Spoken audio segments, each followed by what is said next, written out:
mas malambing. Malis siya, may everyday pala ito, ganon. So hanggang sa dumating siya. Ah, so you remember. Yes. Hanggang ngayon, every Mother's Day may flowers ka sa akin. Nakakatuwa ang kulitan na ito ni na Katrina Halili at Chris Lawrence. Isa-isa nilang sinagot ang mga katanungan sa kanila na may kinalaman sa kanilang nakaraan. Aliw ang mga tagahanga nila at kilig na kilig sa kanila dahil naaalala pa nila ang ugali ng isa't isa. Dapat kilala natin ang sarili natin. Yeah. Alam ko ba? Sino ang mas malambing? Mas malambing. Paletter. Kaya umalis siya noon, yung unang-una. Umalis siya, may everyday paletter, ganon. So hanggang sa dumating siya. Ah, so you remember. Yes. Hanggang ngayon, every Mother's Day may flowers ka sa akin. In fairness naman, hanggang Walang mintis doon. nagpapadala siya ng flowers. Sino ang mas masungit?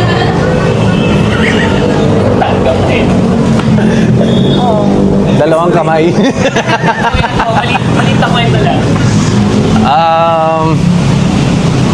Hanggang ngayon naman.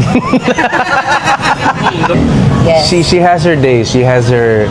It's like sun and moon. Yeah, kaya It's like kanina night and day. tinatanong nyo, di ba, kung okay. Oh, sige, siya na mag-explain. Ngayon, okay. Sun and moon. Baka bukas Kaya nga, Kaya nga. Sun, Moon, and Jupiter. Okay. Minsan mainit ako, minsan kalmado lang, minsan happy. Minsan happy. So, ako to eh.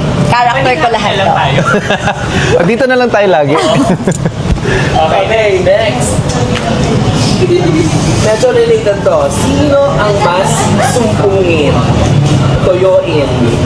Sino ang mas generous?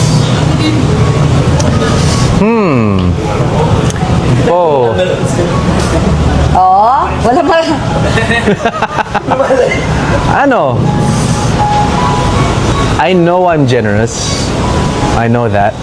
But she's also generous. When she wants to be. When she wants to be. When she doesn't want to be. Yes. Ibang storya yun.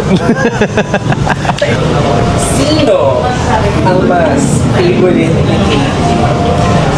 Ano ba yan? Favorite? Dapat ako. Sarap!